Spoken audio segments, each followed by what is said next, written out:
Como eu disse há pouco, quem conseguiu pegar, nós estamos iniciando hoje uma série chamada Um Novo Dia. Se alguém pudesse chegar para alguns de nós, quando estivéssemos num momento de dor, de tristeza, de perda, qual fosse a questão que estivesse nos ocupando a mente, se alguém pudesse chegar para nós e dizer, fica calmo, vai ficar tudo bem, dias melhores virão, certamente nós daríamos mais ouvidos para alguém que passou por algo realmente por dificuldades, por alguém que realmente enfrentou dilemas na sua vida e ainda assim crê que pode chegar um novo dia. A carta que Pedro escreve é a carta que nós vamos estudar ao longo das próximas semanas, de algumas semanas, a primeira carta de Pedro. É a carta de alguém que não simplesmente está dizendo para um povo que está em sofrimento ou que está sendo perseguido que vai ficar tudo bem. É alguém que está escrevendo para um povo para dizer que vai ficar tudo bem, quando esse alguém é alguém que sabe o que é enfrentar uma situação de dificuldade. Pedro, ele é alguém que chama a atenção dos seus leitores porque ele é alguém que caminhou com Jesus Cristo. Ele é alguém que conhecia ao Senhor, ele foi discípulo de Cristo, apóstolo do Senhor, ele enfrentou dilemas com o Senhor, e ao enfrentar dilemas com o Senhor e conhecê-lo de perto, quando ele escreve para alguém, esses seus leitores certamente têm mais interesse de ouvir o que ele está escrevendo, porque sabe que ele tem propriedade do que ele está falando.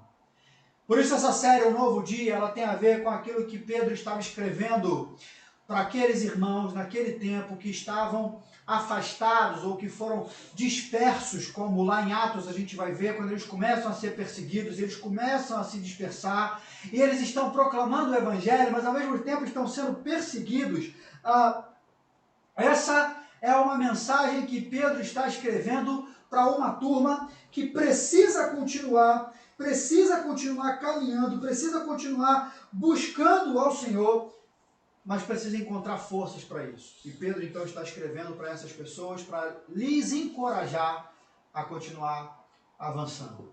Agora, Rodrigo, que cenário é esse que nós estamos? Quem é Pedro que está escrevendo?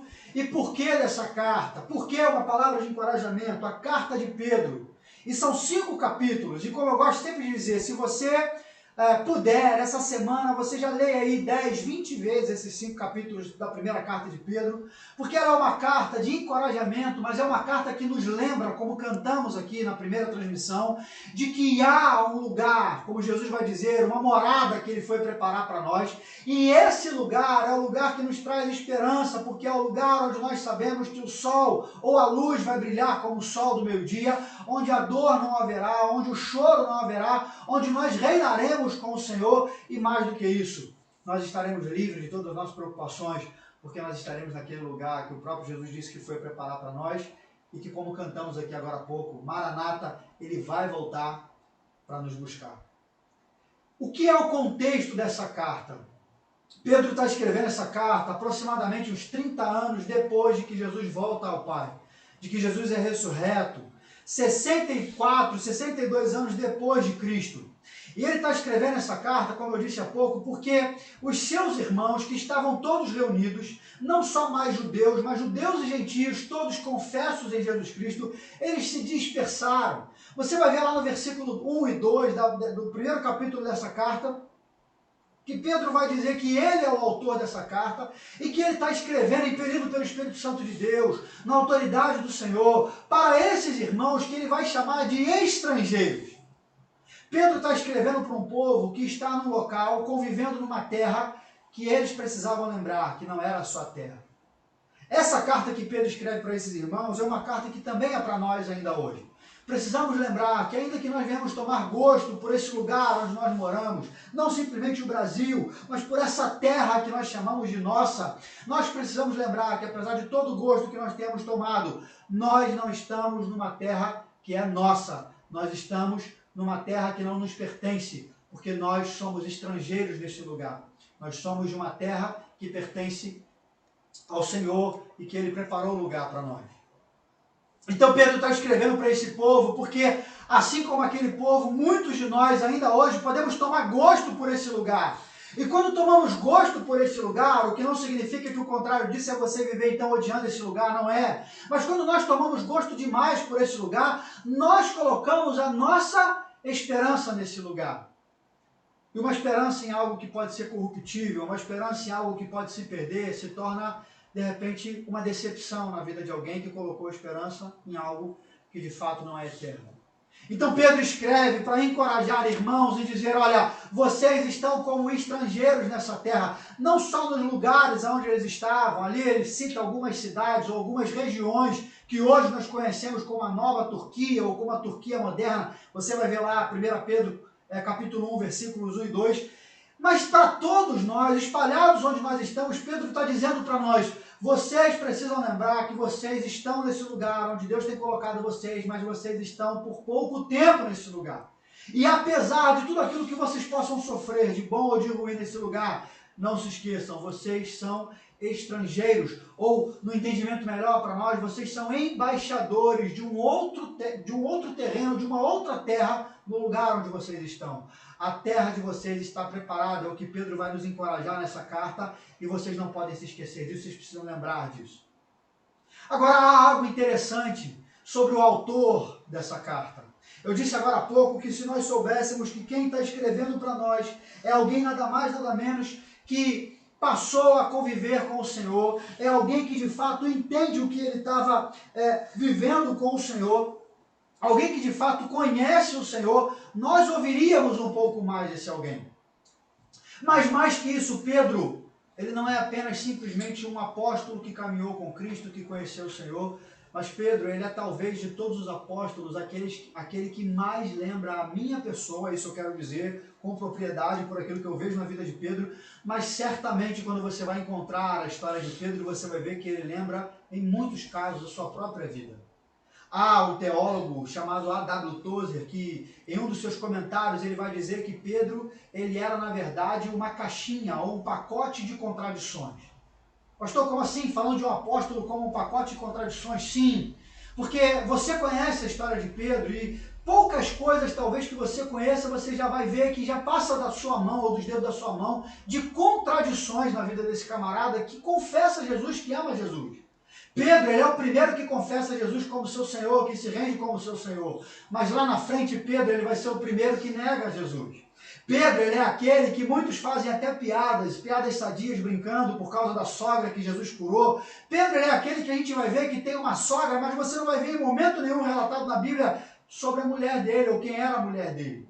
Pedro era aquele que estava ali com o barco no meio de uma tempestade, sofrendo, vendo fantasma por causa de tamanho medo, mas ao ouvir a voz de Jesus, ele sai correndo sobre as águas como se não tivesse havido medo. Pedro, ele é aquele que, na verdade, Jesus vai chamar de Jonas, Simão Bar Jonas, ou seja, o filho de Jonas, mas que nós conhecemos como Pedro. Pedro, ele é aquele que, embora é Jonas, Jesus dá para ele um nome, Pedro. Por quê? Porque Pedro, ele é aquele que, no meio de todos os apóstolos, ele diz, tu és o Cristo. E quando no meio das suas contrariedades ou das suas contradições ele acerta, ainda assim quando ele diz, tu és o Cristo, Jesus diz para ele, você acertou, mas não porque foi você que falou, mas porque foi o Espírito Santo de Deus que revelou até você. Pedro, ele é uma caixinha de surpresas, de contradições. Mas esse Pedro, que agora há pouco era Simão, e que Jesus vira para ele e diz, você é Pedro. Agora, 5 minutos depois, porque ele ouve Jesus dizer que era necessário que ele morresse, era necessário que ele fosse preso, ele diz, Jesus, eu não vou deixar você morrer. Esse que tira nota 10, porque acertou quem Jesus era e recebe o novo nome, Jesus agora chama ele de Satanás, chama ele de diabo. E esse que caminhava com Jesus, Jesus vai dizer, eu quero você para trás de mim. Esse Pedro, que é uma caixinha de contradições, ele lembra muito a minha e a sua vida diariamente. Nós amamos ao Senhor, mas várias vezes nós estamos negando ao Senhor com as nossas ações. Nós confessamos Jesus, mas várias vezes nós estamos com medo de, na prática, entregar as nossas vidas para Ele, para que Ele possa, de fato, fazer aquilo que a gente sabe que Ele vai fazer, mas a gente não consegue crer. Esse Pedro, e ao longo das próximas semanas nós vamos continuar falando um pouco das características de Pedro também, esse Pedro, que é alguém que tem várias contradições. Esse Pedro é aquele que diz, Jesus, eu não vou te negar, em nenhum momento eu vou te negar, mas ele é o primeiro que lá na frente nega Jesus, e o galo canta e ele lembra, eu traí Jesus. Esse Pedro que lembra a mim, lembra você, é o camarada que escreve palavras que vêm como esperança para nós. Mas não simplesmente uma esperança, não que Cristo seja uma esperança qualquer, mas uma esperança que não seja palpável, mas uma esperança para aqueles que conhecem Jesus, que se renderam a Ele, que Ele vai dizer que tem a ver com um novo dia. Um dia que está chegando, um amanhã que está vindo e que está garantido na ressurreição de Cristo. Esse amanhã que Paulo vai dizer que se nós somos aqueles que têm esperança apenas nas coisas dessa terra, que não é nossa, que nós estamos aqui como estrangeiros, nós somos os mais miseráveis de todos. Mas a nossa esperança está fundamentada na ressurreição de Cristo, porque ao ressuscitar, Ele vai então para o Pai garantir para nós aquilo que a salvação traz para nós como certeza, a morada celestial. É esse Pedro que está escrevendo para nós. E é a partir dessa primeira carta que Pedro escreve que nós vamos conversar nas próximas semanas sobre um novo dia. Como eu disse na abertura da nossa live, ainda na primeira transmissão, o salmista vai dizer que ainda que o choro dure por uma noite, a alegria virá ao amanhecer. Isso não tem a ver com o tempo do nosso relógio, mas ainda que algumas noites, ainda que não seja de noite, mas para que você seja ou esteja vivendo um grande breu por alguns dias, a certeza na ressurreição de Jesus Cristo é de que o amanhã vai chegar. Um novo dia, ele vai vir para nós. Eu quero orar com vocês mais uma vez, para a gente começar a ler alguns versículos da primeira carta de Pedro. Ainda no primeiro capítulo, você não precisa se preocupar, eles vão ser expostos na tela, mas eu quero orar com você mais uma vez. Senhor, obrigado, Deus. Obrigado, Pai. Continue falando no meu coração. Tenha misericórdia da minha vida, Pai. Nos ajude aí com as questões tecnológicas. Mas, Pai, em nome de Jesus, tenha misericórdia para que nem eu, nem os meus irmãos aqui, e aqueles que estão ainda assistindo conosco, para que eles se percam, Deus, com detalhes. Mas naquilo que for possível, que o Seu Espírito Santo encontre morada, encontre acesso para lançar a semente, Deus, da esperança desse novo dia que está chegando. Esse novo dia que o Senhor preparou para nós está chegando, para que nós então venhamos renovar as nossas forças e termos as nossas expectativas apontadas para a Sua volta e para aquele lugar que o Senhor foi preparar para nós. Então me ajude, nos ajude a estarmos conectados com o Senhor. É o que eu te agradeço, Pai, em nome de Jesus. Amém, Pai. Vai ser exposto para vocês aí 1 Pedro, a partir do verso 3 até o verso 5.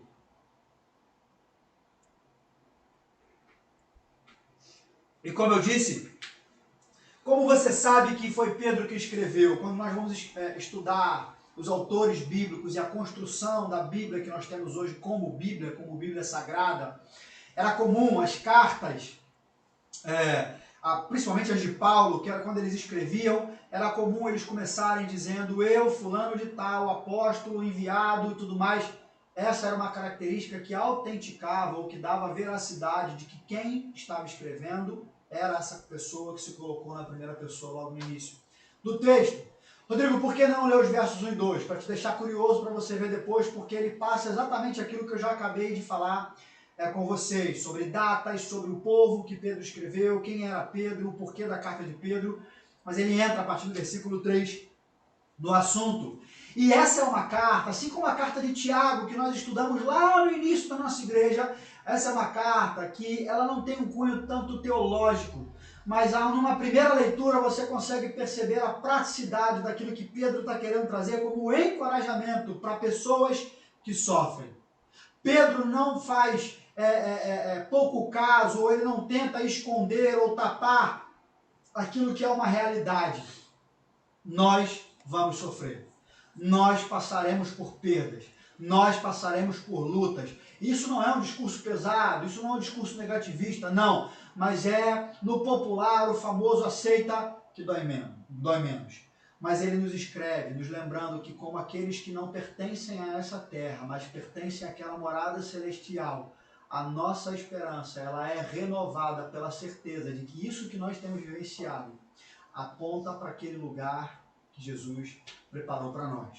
O verso 3 a 5 ele diz o seguinte: todo louvor seja a Deus, o Pai de nosso Senhor Jesus Cristo. Por sua grande misericórdia, Ele nos fez nascer de novo, por meio da ressurreição de Jesus Cristo dentre os mortos.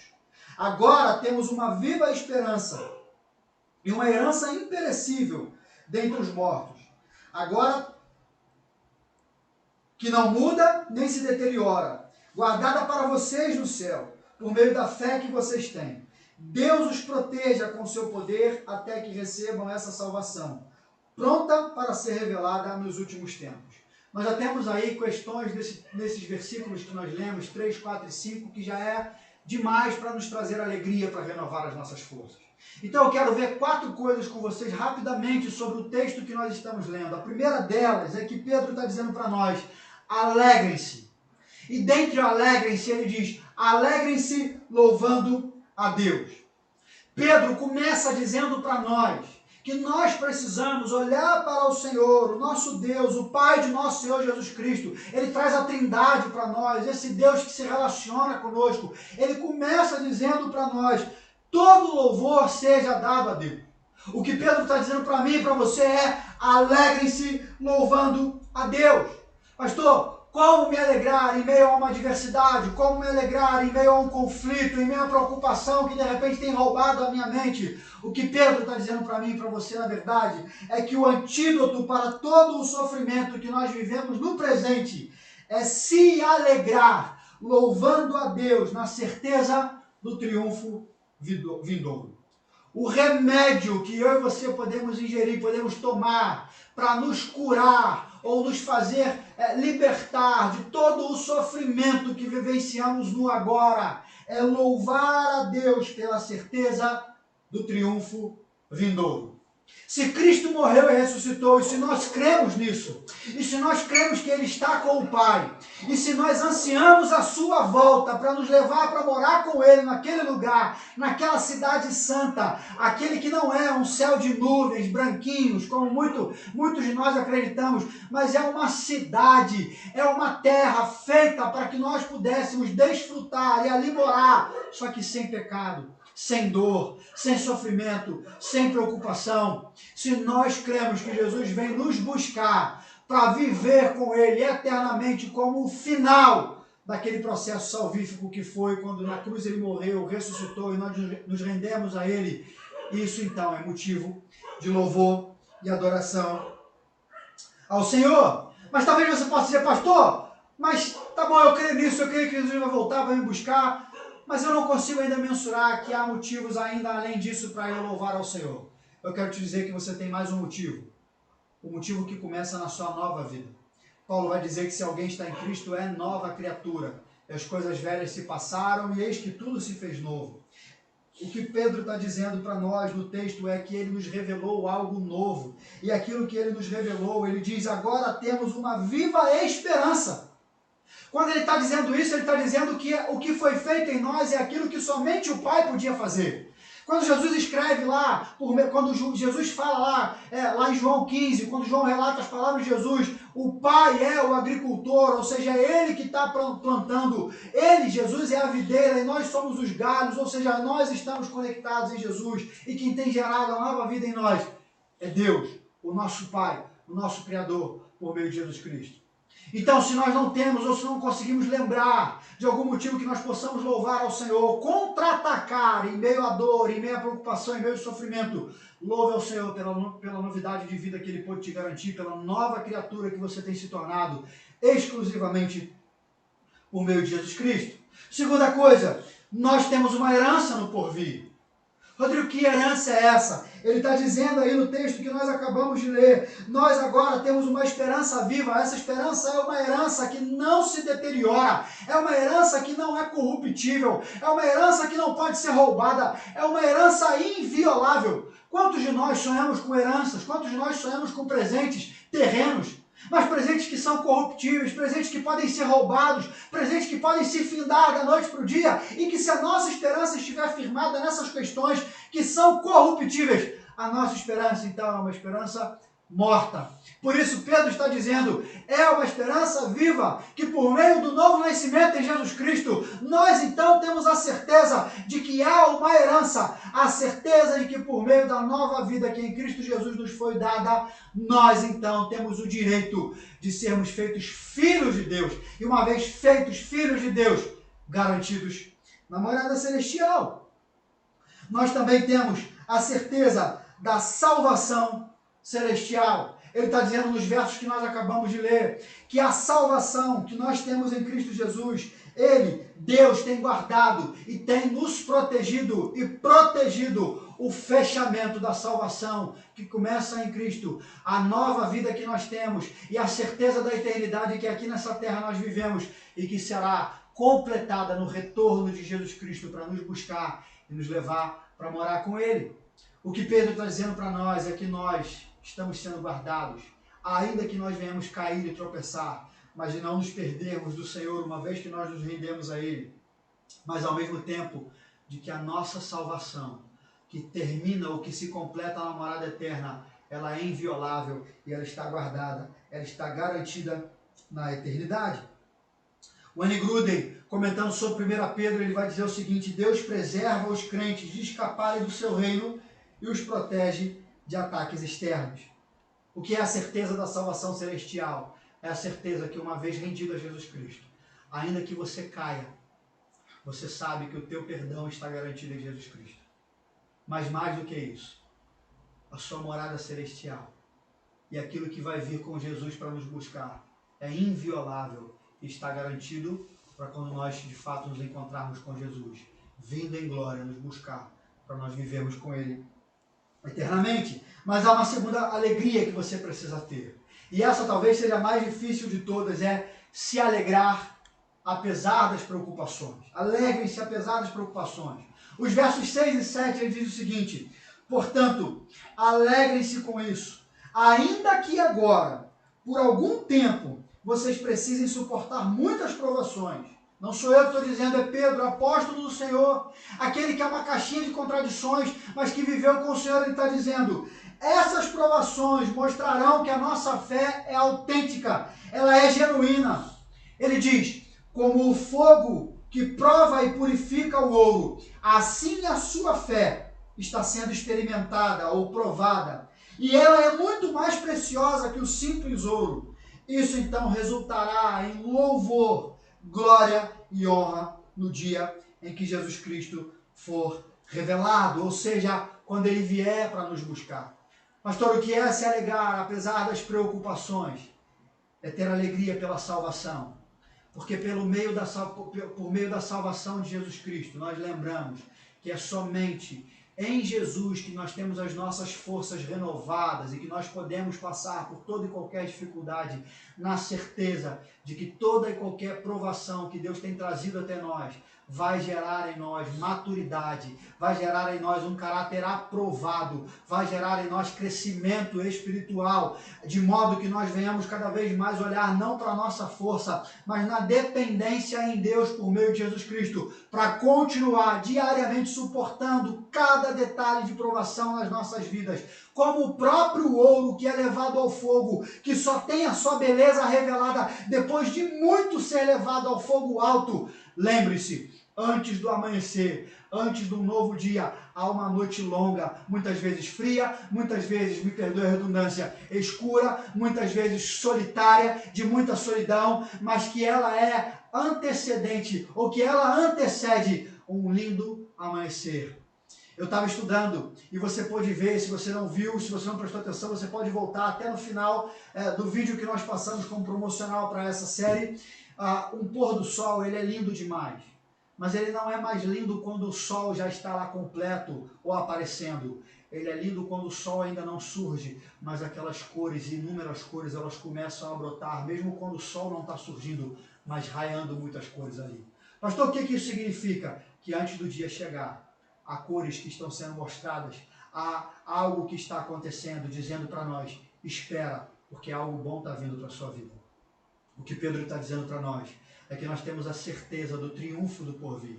Em Cristo nós fomos salvos, em Cristo foram feitas novas todas as coisas, em Cristo nós temos a certeza de morada celestial. O que Pedro está dizendo para nós é que à medida que nós vamos sendo provados, temos alegria apesar das provações, pela salvação que há em Cristo Jesus, porque a salvação, diante da provação, uma vez que nós vamos resistindo em Cristo Jesus, por meio de Cristo Jesus, uma vez que nós vamos permanecendo, nós então vamos tendo a nossa fé autenticada, a nossa fé carimbada como uma fé genuína, de modo que nós vamos perseverar, permanecer, e então poder ver Cristo em glória vindo nos buscar. Mas há uma terceira coisa, essa então, ela renova diariamente as nossas forças, que é alegrem-se por ter encontrado Jesus Cristo. Há um livro de Timothy Keller que eu gosto muito, chamado Encontros com Jesus, onde ali Timothy Keller vai tratar de alguns encontros com Jesus, onde as pessoas que tiveram encontros pessoais com Jesus, elas não simplesmente ouviram falar, elas não simplesmente sentiram um certo toque de Jesus, elas sentiram um encontro pessoal, elas tiveram um relacionamento diário com o Cristo, elas tiveram as suas vidas completamente transformadas, não por um momento, mas por uma vida diária de transformação, de encontro pessoal com o Senhor. A nossa alegria, ela não é simplesmente fortalecida porque nós sabemos que Jesus é o nosso Salvador. Porque nós sabemos que Jesus, ele vai vir para nos buscar, que Jesus ele foi em glória garantir um lugar para nós. A nossa alegria, ela é renovada diariamente por aquilo que no nosso relacionamento com Jesus nós temos alimentado. Há um momento onde Jesus, já ressurreto, mas ainda caminhando ali com os seus discípulos, em corpo que podia ser tocado, mas já ressuscitado, os discípulos creem em Cristo, os discípulos conversam com ele, mas há um discípulo que é Tomé, que diz: eu só creio só se eu conseguir ver e poder tocar nas suas feridas.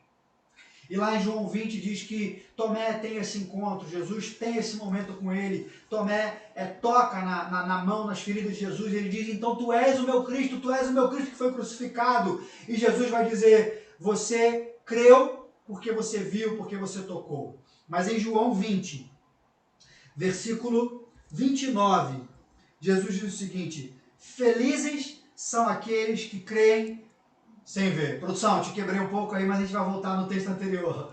Felizes são aqueles que creem sem ver. Pensa você, aqueles discípulos caminharam com Jesus e creram.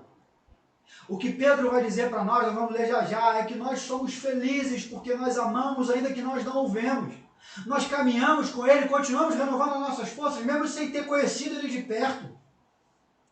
Então, se alegrar por ter conhecido Cristo não é, no nosso dia, na nossa realidade, por causa de algo palpável, por causa de algo que a gente possa tocar, mas pela certeza de que aqueles que recebem o Espírito Santo de Deus têm, de que Jesus Cristo é real e Ele habita em nós. E passam, então, a ter um encontro diário com o Senhor, e à medida que vão tendo um encontro diário com o Senhor, eles têm as suas forças renovadas, a sua fé cada vez mais aumentada, restabelecida. O que Pedro está dizendo para nós é que se alegrar por ter conhecido Cristo não tem a ver com uma vida que lê a Bíblia apenas uma vez no mês. Não tem a ver com uma vida que ora só quando as coisas não vão bem. O que não significa que isso não funcione, é claro que funciona. Mas Pedro está dizendo que se alegrar por ter conhecido Cristo é resultado daqueles que diariamente, apesar das circunstâncias, apesar do sofrimento, continuam louvando a Deus, continuam se alegrando apesar das circunstâncias, porque se alegram. Porque diariamente, de glória em glória, cada vez mais tem conhecido e tem se relacionado com o Senhor. Olha o que os versículos 8 e 9 diz pra gente. Produção, se tiver ruim, daí. Embora nunca o tenham visto, vocês o amam. E ainda que não vejam agora, creem nele e se regozijam com alegria inexprimível e gloriosa, pois estão alcançando o alvo da sua fé, a sua salvação. Pastor, como é que é isso? A gente não já foi salvo? Sim. Mas a salvação ela é autenticada, ou a nossa fé ela é reconhecida como genuína à medida que diariamente nós buscamos intimidade com esse Cristo que nos salvou. E como resultado desse relacionamento nós o conhecemos. E quanto mais nós o conhecemos por meio da sua palavra, nós o glorificamos. E algo em nós que nós não conseguimos explicar, que nós não conseguimos escrever, que a mente humana não consegue mensurar, mas algo em nós, de dentro para fora, começa a brotar, que é essa alegria gloriosa e inexprimível que Pedro está dizendo que somente tem aqueles que têm conhecido diariamente Jesus Cristo. O Gruden vai dizer o seguinte: é a alegria do céu antes do céu, experimentada agora em comunhão com o Cristo que não vemos. Essa é a alegria do cristão que Pedro está dizendo. Ela não é uma alegria simplesmente circunstancial, mas é uma alegria, a gente quem fez teologia ou quem já teve algum contato com uma questão um pouco mais acadêmica da teologia, a gente diz que é o famoso já e ainda não. É se alegrar com o céu antes de estarmos no céu. Nós ainda não estamos na morada celestial, mas por causa do nosso relacionamento, da comunhão com Jesus Cristo, da intimidade com Ele, do desfrutar da sua presença, nós podemos, ainda que não estejamos lá, desfrutar de um pouco daquilo que vai ser a nossa morada eterna. Então, nós devemos se alegrar com Cristo porque temos comunhão com Ele, mas também porque Ele deve ser a razão da nossa alegria. Jesus vai dizer: eu sou o caminho, a verdade e a vida, e ninguém vai ao Pai senão por mim. Nós andávamos desgarrados, nós andávamos perdidos, e nós fomos realinhados, nós fomos devolvidos para o lar, nós voltamos para o Pai por causa do que Jesus fez. Isaías vai profetizar e vai dizer que o castigo que nos traz a paz estava sobre ele. Pelas suas pisaduras nós fomos curados. Se nós temos cura, se nós temos certeza e motivo para nos alegrar, é porque Jesus Cristo, Ele é a razão da nossa alegria. Nada que nós podemos fazer pode nos dar mais alegria do que simplesmente ou profundamente aquilo que Jesus fez. A palavra de Deus vai dizer que nenhum outro nome é dado a não ser o nome de Cristo pelo qual devemos ser salvos. A palavra de Deus vai dizer que todo joelho se dobre, que toda língua confesse que Jesus Cristo é o Senhor. A palavra de Deus vai dizer que Ele é antes da fundação do mundo. Jesus Cristo, Ele é o Alfa, o Ômega, o princípio e o fim, porque Ele é o Deus, o Criador de todas as coisas, o Senhor das nossas vidas e não simplesmente Salvador. Ele é, como cantávamos, Gustavão, fica a dica aí, hashtag, o motivo da nossa alegria. Então, nós devemos nos alegrar por ter conhecido Cristo, porque Ele é a razão da nossa alegria, o motivo da nossa esperança. Por último, alegrem-se pela salvação em Cristo. E eu quero chamar você para perto agora. Quando foi a última vez que você pôde chorar de alegria? O choro é algo muito legal, né? Porque o choro, ele é o transbordar das nossas emoções. Eu não sei se alguém já disse isso, não sei se está escrito, mas é o que me vem à mente para poder decifrar para nós. O choro, ele revela que há um sentimento em nós que nós não estamos guardando, mas que nós somos sinceros e que nós estamos colocando para fora. Pode ser um choro de desespero, pode ser um choro de alguém que estava pela conta da gota e transbordou. Pode ser o choro de alguém que não está desesperado, não está rebelde, mas porque simplesmente está triste por uma perda ou por algo que aconteceu. Mas quando foi que você chorou pela última vez por se alegrar por algo? Seja porque você riu de uma história engraçada, seja porque foi bom demais você chorar, porque você estava com os seus entes queridos. Aquele choro de quando a gente está com algum parente, com algum amigo, com algum familiar, e quando vai embora, a gente chora porque os momentos que nós estivemos juntos foi tão bom. É gostoso demais, porque isso lava a gente de dentro para fora, isso nos torna puros. Não que o choro possa fazer algo mais do que Jesus Cristo, mas porque a gente se abre, porque a gente fica desnudado, a gente abre os nossos corações. Agora deixa eu fazer uma pergunta para você mais intimista. Quando foi que você chorou se alegrando pela salvação que você tem em Cristo Jesus? Quando foi que nas suas orações, a última vez, você pôde glorificar ao Pai por causa de Jesus Cristo, que garantiu a você perdão, redenção e salvação para a sua vida? Aliás, quando foi que você orou pela última vez agradecendo ao Senhor pela sua salvação, que começa aqui nessa terra, que te dá a certeza de uma eternidade que não é lá, mas começa agora, mas que te lembra como um penhor, é o que Paulo vai dizer, como um selo, como uma garantia daquilo que ninguém pode roubar, que é a mansão, a morada celestial para nós. Quando foi a última vez que você agradeceu a Deus, que você pulou de alegria, não por uma torcida de um gol de um time de futebol ou por algo que você fez, mas pela salvação. Não simplesmente de ter sido liberto do inferno. Porque buscar Jesus e glorificar a Ele porque você foi livre do inferno é muito pouco por aquilo que Jesus fez. Quando que foi a última vez que você se alegrou pela salvação em Jesus Cristo? Porque Ele te aproximou do Pai e te garantiu a eternidade perto dele. Eu não sei quantos de vocês têm feito esse exercício, mas muitos de nós têm caminhado com Cristo e sequer têm mensurado o que a salvação em Jesus representa nas nossas vidas. A salvação em Jesus não representa nas nossas vidas apenas um caminho de uma vida melhor, moralmente falando. Porque há muitos cristãos, eu creio, que amam Jesus, que confessam Jesus, mas que cometem coisas que na questão da moralidade, o pecado é um desvio moral. Chama a atenção aos nossos olhos. Muitos de nós condenamos, mas a salvação não tem a ver apenas com uma vida reta, ainda que isso seja o reflexo de alguém que se rendeu a Jesus Cristo. A salvação, ela deve gerar em nós a alegria da certeza da morada e do encontro com o Pai. Diante das circunstâncias que nós temos vivido, quando foi a última vez que você se viu chorando e orando ao Pai? Não que isso seja uma regra, tá? Eu falo isso, mas não é uma regra, mas clamando a Ele, Maranata, Jesus volta, Jesus vem nos buscar. Jesus, nós não aguentamos mais esse mundo. Jesus, nós queremos estar de fato naquele lugar, naquele lindo lugar com o Senhor, reinando em glória, livre de toda e qualquer tempestade, livre de todo e qualquer sofrimento. Nós devemos nos alegrar pela salvação em Cristo, e Pedro vai dizer isso nos versos de 10 a 12, quando ele diz: até mesmo os profetas queriam saber mais sobre essa salvação. E eles investigaram a respeito quando profetizaram acerca da graça preparada para vocês. Os profetas lá atrás, o próprio Isaías, quando fala desse que ele não sabia que era Jesus, mas do Messias, que é o Cristo, que é a mesma coisa, que viria nos salvar, ele estava profetizando, mas Pedro está dizendo que aqueles lá atrás, os profetas, chegaram a investigar, porque eles queriam ter a curiosidade, eles queriam saber como que seria esse momento, quando que isso iria acontecer, quem iria desfrutar desse momento. Perceba, eu e você desfrutamos de algo que os profetas que fazem parte da história da Bíblia, que estão registrados na Bíblia, eles não viram, ainda que impelidos pelo Espírito Santo de Deus, eles registraram, eles foram ousados, eles foram inspirados para escrever.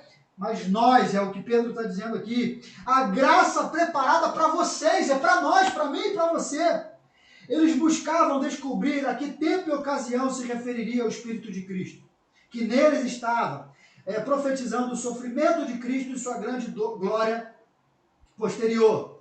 Foi-lhes dito que suas mensagens não eram para eles, mas para vocês, ou seja, para cada um de nós.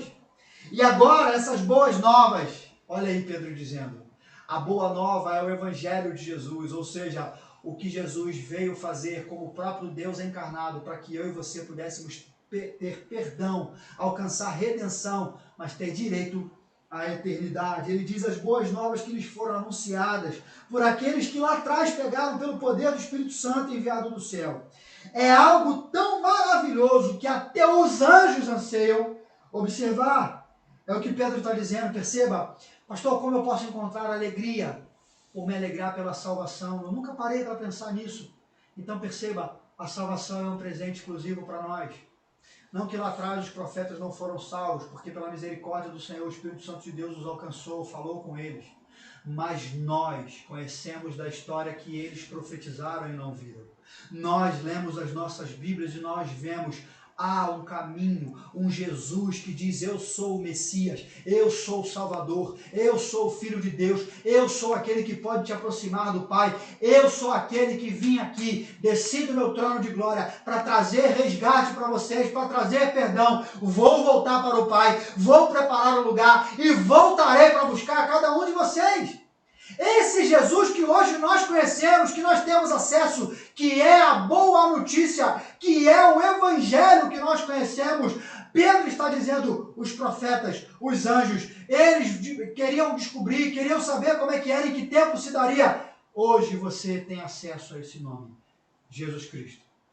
E nós oramos em nome dele, não porque apenas uma expressão diz que tem todo o poder, mas porque ele é o poder. O amor tem o nome. O amor não é ajuda social, o amor não é um abraço, o amor não é aceitar tudo e todos, ainda que o reflexo do que Jesus fez nos ensina que todos têm direito ao céu, a partir do momento que reconhecem seus pecados, que se arrependem, andam nos caminhos certos e reconhecem Jesus como seu Senhor e Salvador. Mas o amor, muito antes de tudo que a sociedade tem tentado pregar, ele tem um nome, e se chama Jesus Cristo. Então isso é uma exclusividade, esse presente que nós recebemos. São as boas novas vindas dos céus. A ação do Espírito Santo de Deus, então, por meio de todos aqueles, trazem em nós a certeza da morada celestial. Um novo dia está chegando. Esse é o nome dessa série. Pastor, um novo dia, um novo dia, um novo dia, sim. um novo dia, quando você for surpreendido com tudo aquilo que de repente te faz olhar para essa terra e imaginar que você pertence a esse lugar, lembre-se, por meio de Jesus Cristo, eu agora sou adotado por Deus, eu pertenço ao nosso Senhor e eu sou estrangeiro, eu estou de passagem e o meu lugar é aquela cidade que Apocalipse vai dizer, que é a cidade santa, que o Senhor foi preparar para nós e que Ele está vindo, Ele está voltando, Ele está chegando para nos buscar e em glória nos levar. Então que você possa se alegrar, louvando a Deus por aquilo que Ele tem feito na sua vida. Se alegrar apesar das circunstâncias. Se alegrar porque você não apenas conheceu Jesus, ouviu falar, mas porque você tem intimidade, você se encontra com Ele todos os dias de você ter conhecido Jesus. E se alegrar porque a salvação na sua vida você tem entendido que não é apenas algo que te livra de Satanás, que te livra do inferno, mas que te traz a alegria da certeza da morada eterna. Eu quero orar com você mais uma vez. Enquanto isso, Gustavo e Vanessa pode vir, nós vamos cantar. Aliás, vamos fugir do protocolo, vamos cantar não, tá? Eu quero orar com você e nós vamos encerrar. Nós tivemos esses perrengues aí, mas graças a Deus por você que ficou até aqui, que essa palavra possa reverberar no seu coração. São 5 capítulos, dá para você ler de frente para trás, de trás para frente, do meio para a esquerda, do meio para a direita. Leia muito e deixe o Espírito Santo de Deus falar com você. Porque tudo que você precisa nesse momento não é uma palavra de esperança terrena, mas o que você precisa nesse momento é lembrar que uma vez que você se entregou a Jesus Cristo, há um lugar, e esse lugar está garantido. Ele é incorruptível, ele é inviolável, ninguém pode tocar, e em Cristo ele está determinado para a minha vida e para todos aqueles que perseverarem nas provações que nós temos sido forjados com a nossa fé.